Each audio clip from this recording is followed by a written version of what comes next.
a good day talaga. Tignan nyo naman. Oh, ito yung NCAP Day 2 ngayon. May video ko kahapon about doon sa NCAP, doon sa first day na. Pero di ko pa napopost eh. Baka i-post ko na lang siya pagka dating ng weekend. So baka i-post ko siya sa 30 or 31 ng May. Tapos isusunod ko na lang tong part 2. So ayun nga, tignan nyo yung NCAP ngayon. So dahil implemented na yung NCAP, kailangan natin mag-iingat na dumaan sa mga ganito. Tignan nyo yung motorcycle lane. Kailangan nyo talagang iwasan yan. Hindi ka pwede mag-stay dyan kahit anong mangyari. Ako na nagsasabi sa inyo kasi napakadelikado. Lalo na pag doon ka sa likod ng bus, tapos sa likod mo may bus ulit. So hindi ko sure kung pag ganun yung sistema, yung katulad niya may mga bus, huli ka ba dyan pag lumabas?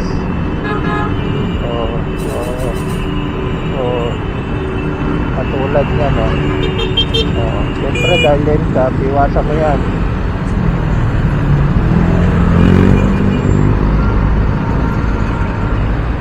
Pero ang mangyari, hindi mo sure kung pag iniwasan mo yan, mahuli ka naman. Diba? Takay na yan. Nandobe. NCAP pa. Okay.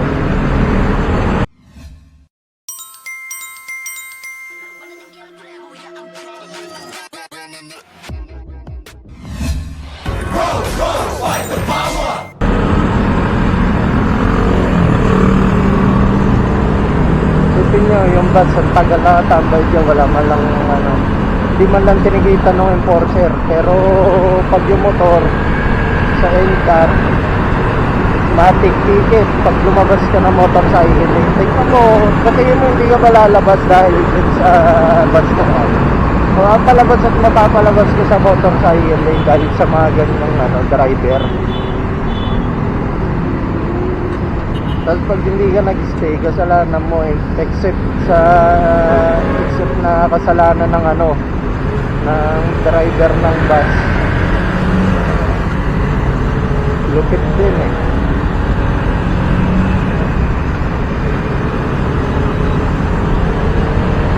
So kung mahuli ako dahil doon, talaga i-contest ko yun. Hindi pwedeng hindi mo i-contest yung ganong ganong violation kasi napaka-unfair nun para sa atin. Katulad niya. Dito medyo okay kasi yung mga private saka mga PUB, yung mga bus, mga jeep nasa gilid. Pero yun, tignan yung driver ng bus na brown, talagang malupit eh. Talagang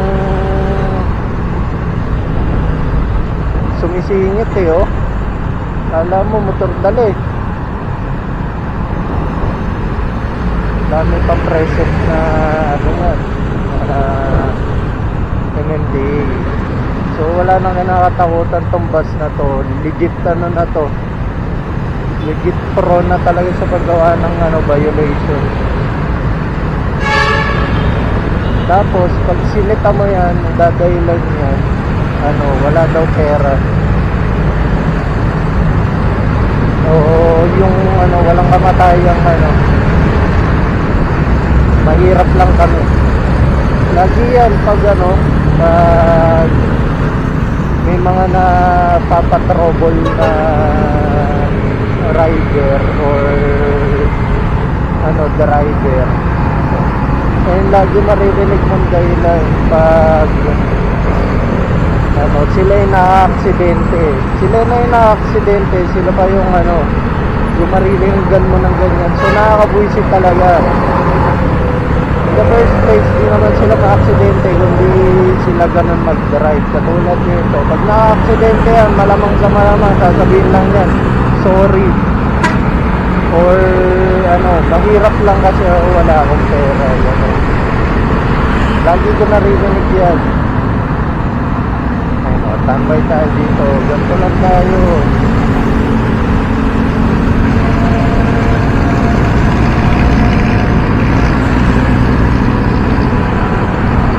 Parang tagal lang biyahe natin eh.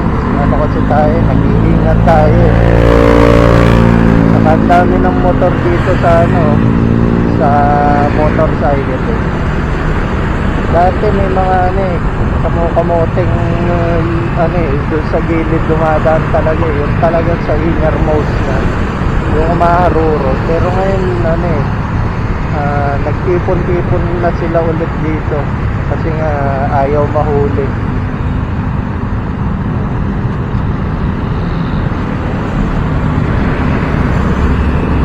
Laki naman na itong motor na to. Anong motor to? Ulit lang.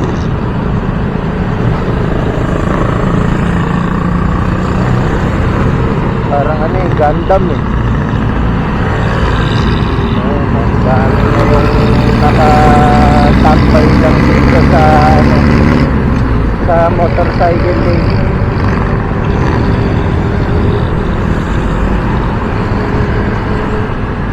Itong ganito, okay lang sa akin to, okay na okay nga ito eh. Pero yun nga, basta hindi kami dadaanan ng mga 4 wheels, wala akong reklamo dyan sa motorcycle lane. Nangyayari kasi dati motorcycle lane, pero yung mga bus, yung mga 4 wheels, yan tumatambay.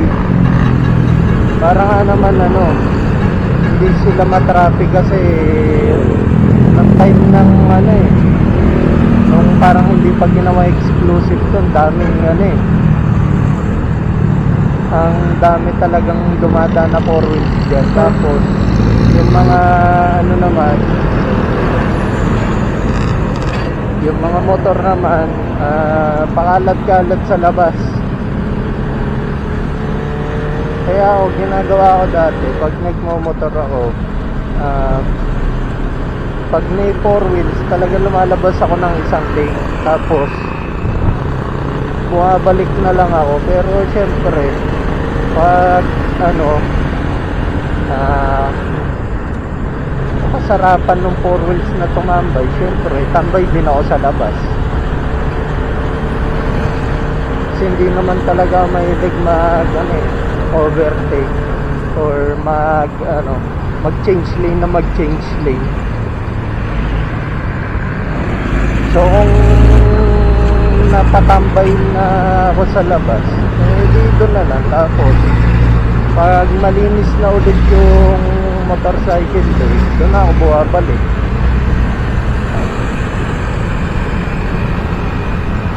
So yun, natuloy ba yung intro natin? Hindi ko alam eh, kasi parang ano eh, pagka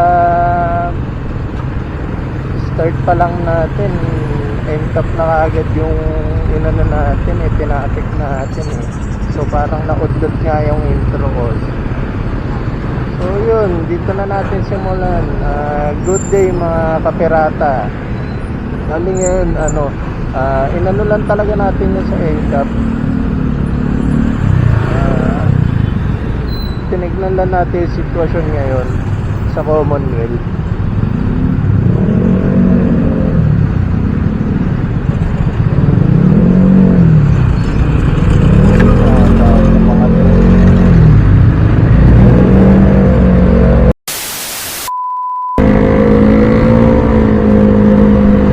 Talaga ng ganang tunog ng motor, parang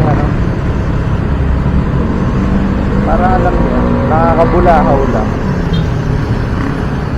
Hindi siya hindi siya yung tunog ng big bike na magandang pakinggan eh. Yung tunog niya talagang parang ingay lang. Ganda nun, ganda ng decal, so ganda. Tapos may siya, CCTV.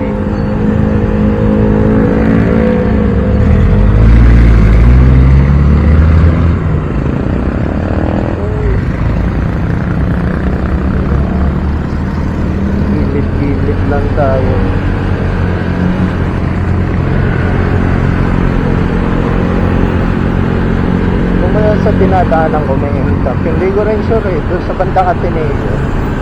Pero kahapon, yung mga ano doon, yung mga motor, hindi na dumadaan doon sa bike lane. Dati kasi sa bandang UP Town, pa ano, basta yung along Katipunan, dati yung bike lane doon, dinadaanan ng ano yun eh, ng mga motor.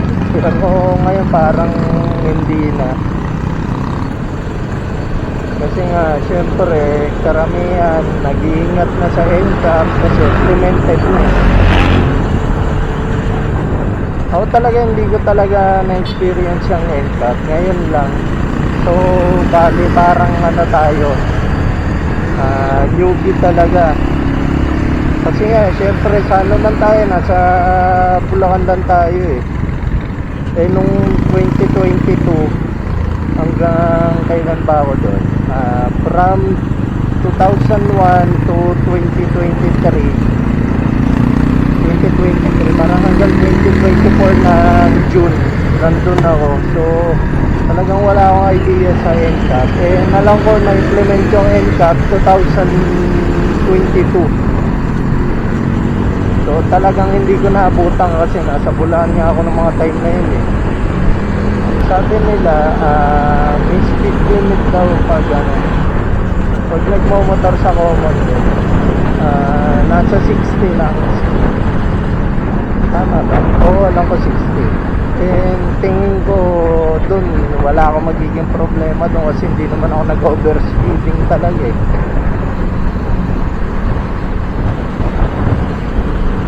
Pero di natin sure kasi may part sa Commonwealth na talagang hindi ko na-check yung bilis ko. Doon yata sa ano yun sa bandang Coa, talagang ano eh, ang luwag kasi doon. So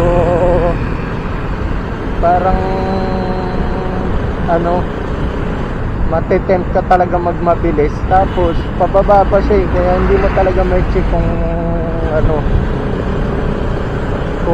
ano siya, kung ano na yung speed mo.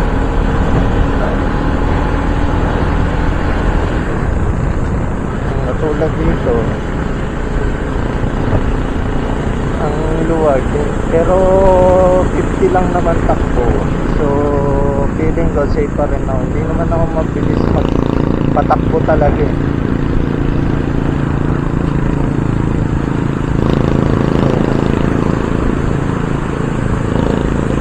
Dito kaya may NCAP dyan sa bike lane dyan kasi sigit na dito eh, tapos lalagyan mo pa NCAP, talagang ano, kawawa yung mga ano dito, yung mga motorista. Lagi magta-traffic dito, pero buti ngayon hindi traffic. Ewan ko bakit hindi traffic ngayon. Eh, alam ko mag-enrollan na eh, so dapat ngayon medyo traffic na, pero hindi eh. Ayan, naabot na tayo. Okay.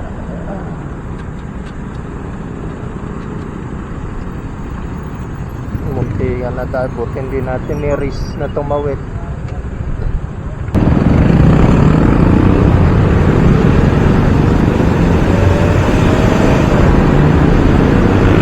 Kailangan nyo rin iwasan doon sa NCAP. Dapat mag-ingat din kayo doon sa ano, mga stoplight.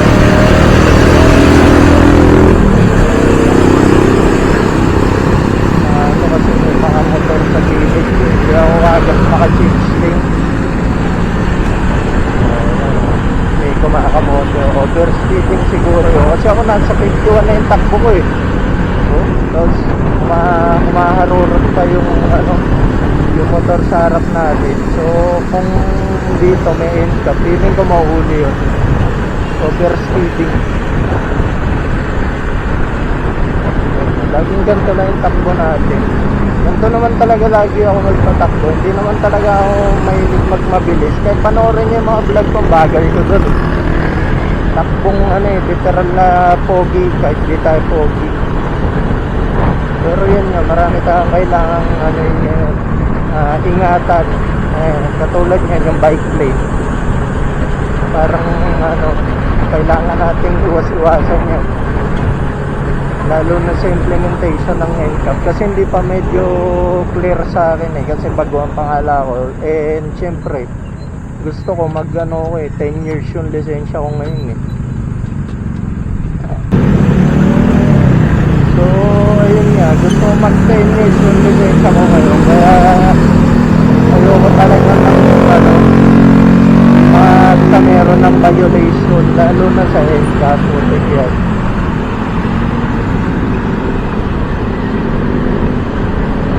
Medyo ang lumod na yun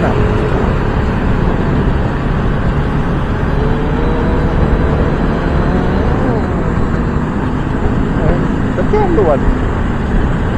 Katulad dito, ito pala part na to, may motorcycle lane dito pero wala na yung visible markings. Alam ko itong part na to, motorcycle lane to. Kasi itong dinadaanan ko ngayon, parang PUD, pero yun nga, hindi ko sure kasi walang markings talaga Okay.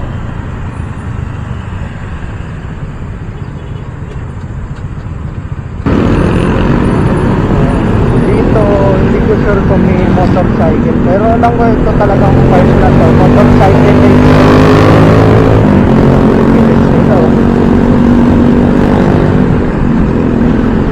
Siyempre hanggang lang takbo natin hanggang 50 hanggang 60 lang sa kapansin din ngayon onti na lang yung mga enforcer kasi nga dahil siguro may NCAP na nga kaya yung manpower nilagay na nila doon sa mga walang NCAP. Dito kasi dati, laging may dyan dati, lagi may enforcer dyan nag-ano ng traffic na babantay. Sila yung nag-ano ng mga sasakyan. Pero ngayon, wala na medyo kadalawa-dalawa na lang. Ito lang ko, motorcycle itong dinadaanan ko. Hindi ko talaga abisado kasi wala na nga halos markings hindi, ang gitna siguro yung motorcycle. Hindi, ito, dito nakalagay yung blue line Pero hindi ko sure ganda to saan ba yun? Bandang EDSA ganda, ang daming malalaking sasakyan so yun dito ko natapusin yung vlog kasi nag-follow up video lang ako doon sa video ko kahapon yung hindi ko pa napopost pero ipopost ko saka by that time na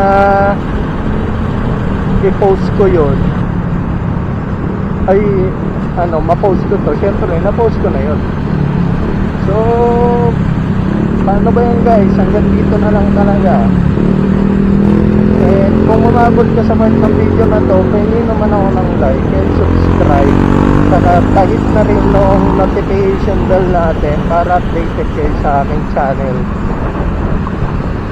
dagdagan nyo na yung subscriber ko kasi napaka konti ng sub count ko hindi na nadadagdagan talaga so yun nga hanggang dito na lang guys bye na